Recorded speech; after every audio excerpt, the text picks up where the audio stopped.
Harambee! Harambee! Tuanze one time. Harambee! Asante. Niseme ya kwamba mambo ya spillage iko na changamoto kubwa. Kulingana na hesabu ya wananchi 2019 na ile villages imeathirika hapa, it is 19,000 people.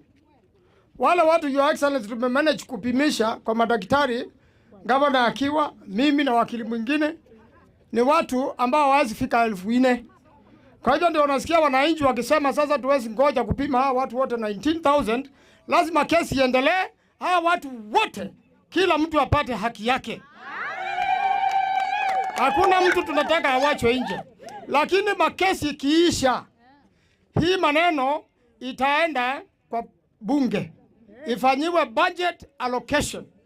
Na juzi wakati walikuwa wanataka kuuza hii pipeline, niliona Mheshimiwa Jessica akipigana sana pale mbunge. Na mpaka sasa tumeenda kotini kuhakikisha hii pipeline haijauzwa mpaka sisi tulipwe pesa yetu.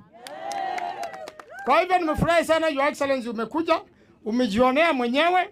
Sasa si kitu unaelezwa, uko na ushauri mkubwa kwa nchi ya Kenya, na kwa ushauri yako tutasaidika. Asanteni sana.